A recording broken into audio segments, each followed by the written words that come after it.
다섯 번째 사건은 민수기 13장입니다. 12명의 정탐꾼 가나안 탐지 사건입니다. 자, 지금 이스라엘 민족들은 지금 계속해서 진군을 했죠. 그리고 나서 가데스 바네아에 도착을 했습니다. 가데스 바네아에 도착을 해서 이제 가나안 땅이 멀리 보이고 가나안 땅이 곧 들어갈 수 있게 됐습니다.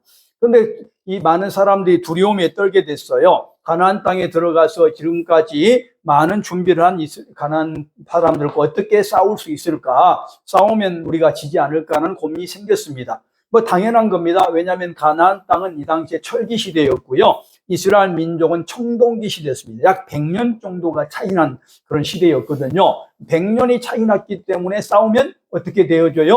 이스라엘 민족이 패배하기가 딱 맞습니다. 거기에 고민이 생겨서 아마도 족장회의, 장로회의, 장로가 72명이 있었을 거로 생각되는데 그 장로들이 가나안 땅에 정탐꾼을 보냅시다라고 말합니다. 모세도 좋았고 하나님도 좋아하셨어요. 한번 보고 가자. 얼마나 좋습니까? 우리가 무슨 일을 할 때에 계획하고 관찰하는 거, 우리가 수련회를 가더라도 장소를 한번 갔다 오는 거, 신방을 가더라도 한번 갔다 오는 것은 중요하잖아요. 그래서 그 12명을 보내자. 왜 12명인가요? 지파별로. 이스라엘 민족들은 매우 오늘 같으면 지방자치제도가 잘 돼 있었어요. 모든 지파는 평등하다. 요셉 지파만 우등한 것이 아니라 다 평등하다고 하는 것을 주장하고 있는 거예요. 그래서 12명을 한 명씩, 2명도 아니고 뭐 에브라임 지파는 2명이고 유다 지파는 2명이 아니라 각 지파에 한 명씩 정확하게 연약한 지파나 강한 지파나 한 명씩 뽑아서 12명을 보내게 됩니다. 근데 여기에 보낼 때는 누구를 보내냐면 지도자급을 보내요. 거의 족장급인 사람을 보내게 되는 것이죠. 그 말은 무슨 말이냐면 족장급, 지도자급이 같다는 것은 잘하면 좋지만 잘못하면 어떻게 된다는 거예요? 지파 전체가 무너진다는 뜻입니다. 성경은 대표성의 원리에 의해서 움직여져요. 한 대표성의 원리가 뭐냐면 지도자가 잘못하면 모든 책임을 진다는 거예요. 모세가 잘못하면 이스라엘 공동체가 다 책임을 지고 여호수아가 잘못하면 여호수아 뿐만 아니라 공동체가 책임진다. 오늘날 담임 목사가 잘못하면 교회 전체가 불행해진다는 말과 같은 것이죠. 그래서 대표성의 원리에 의해서 움직이는 겁니다. 대표성의 원리 중에 가장 중요한 신학적 원리가 아담의 원리예요. 아담과 하와가 이 땅에 창조됐었다. 근데 아담의 잘못으로 모든 인간들이 다 어떻게 됐다? 범죄를 갖게 됐다. 이게 뭐예요? 원죄의 신학입니다. 원죄 신학은 거기서 생성이 된 거예요. 그래서 마찬가지로 지도자를 보냈다는 것은 지파 자체의 운명을 결정한다는 뜻이에요.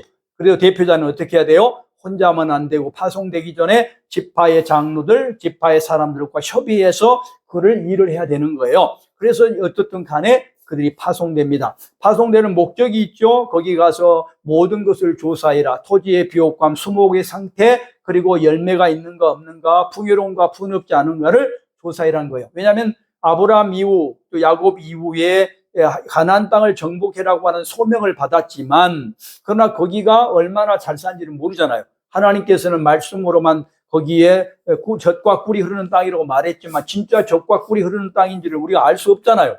알 수 없는 거를 안다고 하면 되겠어요? 우리가 믿음을 착각하는 거예요. 몰라도 안다. 이게 믿음이라고 생각하는 그 말이 아니죠. 모르면 모른다고 해야죠. 못하면 못한다고 해야 되는 것이지 할 말 없으면 하나님이 하신다. 누가 모릅니까? 하나님이 하신다니까요. Everything God's work이에요. 하나님의 일이지만 나는 모른다고. 내가 하나님이 아니니까. 하나님은 이렇게 말씀하셨지만 저는 안 믿어집니다. 안 믿어지는 말해야지. 안 믿어지는 걸 믿어진다고 말한 것이 참말인가요? 잘못된 거잖아요. 기독교인들이 그래서 거짓말쟁이를 지키는 거예요. 모르면 모른다. 못하면 못한다. 이렇게 말하는 것이 정직이고 기독교라는 것이에요.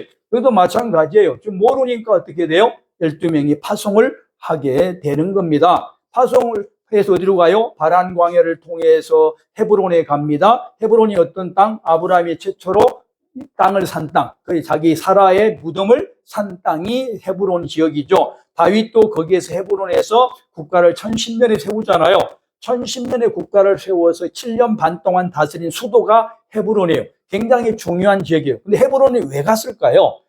다른 지역이 있는데 헤브론은 어떤 지역이냐면 아낙 자손은 어떤 거냐면 오덕조 목사님 같은 사람이 사는 곳이에요.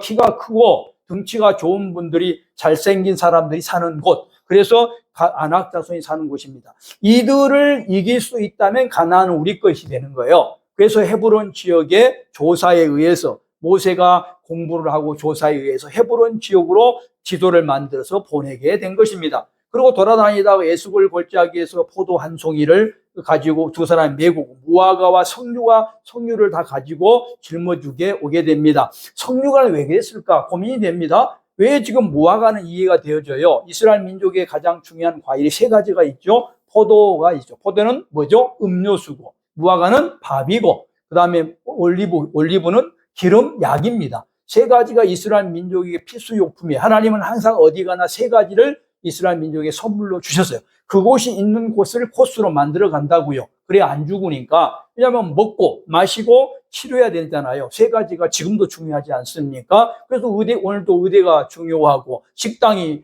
중요하고 그렇지 않습니까? 근데 왜 석류일까 하는 거예요. 석류는 특별히 어디죠? 대제사장 옷 가운에 겉단에 석류 모양을 달도록 했죠. 왜 석류일까? 이것은 그 당시 율법에 의해서 그래. 유대교 사람들은, 구약시대 사람들은 석류가 씨가 613개가 있다고 생각했어요. 구약시대 사람들은 613개가 뭐예요? 여러분 알고 계시죠? 율법의 수요죠. 구약의 율법의 수요가 613개예요. 그러니까 서로 맞물려 무엇이 먼저인지, 닭이 먼저인지 계란이 먼저인지를 모르겠으나 613개를 알고 석류씨가 613개를 알고 율법을 613개를 만들었는지 아니면 613개가 율법이 있기 때문에 석류가 613개라고 말했는지는 모르겠으나 어떻든 간에 석류씨를 613개가 있다고 하는 것이 여호와 종교의 뭐였다? 핵심적인 내용이었다는 거예요. 그러니까 석류라고 하는 건 무슨 말을 의미하는 거예요? 율법, 하나님과의 언약, 약속, 계약을 말해주는 거예요. 그래서 이스라엘 민족의 핵심이 뭐죠? 우리도 오늘날 뭐예요? 왜 내가 지금 교회 다니는 거예요? 법을 지키기 위해서. 내가 왜 기도하는 거예요? 법을 지키기 위해서. 왜 11조 하는 거예요? 법을 지키기 위해서. 왜 가난한 사람 구제하는 거예요? 법을 지키기 위해서. 이 법이에요. 그래서 석류는 그럴 의미를 가지고 있다는 것입니다. 자, 40일 동안 돌아옵니다. 40일 동안 돌아와서 문제가 생기죠. 12명이 공통적으로 말한 게 하나 있어요. 뭐냐? 거기는 매우 아름답고 과일도 많고 좋다. 그런데 두 번째의 차이가 납니다. 여기는 10대 2죠. 10명은 어떻게 말해요? 거기가 우리 죽습니다. 누구를 봤어요? 아낙 자손을 봤으니까 그런 겁니다. 자, 아낙 자손을 12명이 다 봤는데 갈렙과 여호수아만 빼고 10명은 우리는 가면 안 된다 라고 말한 겁니다. 이걸 무슨 문제가 있는 거예요? 언약을 무엇보다도 현실보다도 밑에 둔 겁니다. 자, 하나님을 믿는다는 사람들은 무엇이 먼저야 돼요? 언약이 먼저야 돼요. 성경이 먼저야 돼요. 성경과 세상 법이 어긋나면 우리는 싸워야 돼요. 세상 법을 따르면 안 된 거죠. 자, 동성애는 자유가 있죠. 동성애를 하는 사람이 있어요. 자기 자유야. 그걸 갖다가 세상 법으로는 규제할 수가 없어요. 우리는 왜 반대하는 거예요? 성경에 안 된다고. 소돔과 고모라라든가 이런 데 보면 동성애는 불법이라고 말하고 있기 때문에 우리가 그들과 지금 싸우고 있는 거예요. 세상에는 그게 싸울 일이 아니에요. 동성애라는 걸 싸울 일이 아니라고요. 근데 우리는 하나님의 법이 있기 때문에 법이 우선이기 때문에 싸우는 거예요. 여기도 마찬가지죠. 그것이 하나님을 믿는 자들이죠. 법이 뭐다? 법이라고 하는 것은 아무리 어렵고 아낙 자손이 있어도 하나님이 가라고 했으면, 아브라함 이후에 야곱 이후에 가라고 했으면 가야 되는 거예요. 우리가 죽더라도, 우리가 아무리 힘들고 어렵더라도 예배 드려야 되는 거예요. 예배를 1부, 2부, 3부, 4부, 5부가 있으면 내가 어떤 일이 있으라도 예배를 드려야 되는 것이 원칙이라고요. 왜? 이거 1번이니까. 나는 어려우니까, 나는 장사하니까, 나는 뭐하니까 예배 안 드리겠다. 이것은 뭐 하는 거예요, 지금? 거기에 아낙 자손을 보고 안 들어간 것과 똑같은 거잖아요. 그런 의미를 가지고 있다는 겁니다. 여섯 번째 사건은 이스라엘 하나님을 불신한 겁니다. 민수기 14장 1절로 14절입니다. 자, 정탐꾼들이 그렇게 보고하자. 자, 대표자들이 갔어요. 대표자들을 보낸 것은 더 효과적인 가나안 정복을 위해서 보냈는데 덜 떨어진 대표자들, 덜 떨어졌단 말이 무슨 말이에요? 하나님 법보다도 세상의 법, 눈에 보이지 않는 것보다도 보이는 것에 밀착한 사람들 때문에 누가 문제가 생겨버려요? 그거를 따르는 사람이 통곡한다고요. 담임 목사가 문제되면 교회가 문제고, 그러듯이 집안의 가장이 문제면 자녀까지 문제되듯이 그런 문제가 생겨서 어떻게 돼요? 이 공동체가 난리가 나게 됩니다. 이들은 뭐라고 말해요? 애굽으로 돌아가자. 다시 뭘로 가자는 거예요? 과거의 노예 상태로 속박으로 돌아가자는 겁니다. 기독교가 돌아가는 것이 있습니까? 기독교는 뒤로 빠꾸하는 게 없어요. 빠꾸하지 않아요. 빠꾸하지 않는다는 의미가 회개한다는 거예요. 회개한단 말은 돌아가지 않고 잘못을 여기서 끊는다는 거예요. 끊고 앞으로 나간단 말이 회개한단 말이죠. 기독교 핵심은 회개잖아요. 근데 지금 이들은 뭐예요, 지금? 뒤로 빠꾸하자는 거예요. 하나님 앞 사전에 빠꾸가 어디 있어요? 백이 없는 거거든요. 이들은 백을 말합니다. 그래서 모세와 아론이 하나님께 엎드리고 여호수아와 갈렙이 옷을 찢습니다. 그래서 그런 일이 벌어지게 되는 것입니다. 그러다 이들이 주장하자 어떻게 돼요? 돌로 쳐 죽이려고 합니다. 폭력을 행사합니다. 기독교인은 폭력이 절대 안 됩니다. 언어의 폭력 조심해야 되고요. 교회도 말을 함부로 한 사람이 있어요. 목사님들도 막 함부로 한 사람이 있어요. 옛날에 우리 교회 보니까 코로나 시절에 막 대통령을 막 욕하고 막 그런 사람도 있어요. 목사가 잘못된 거예요.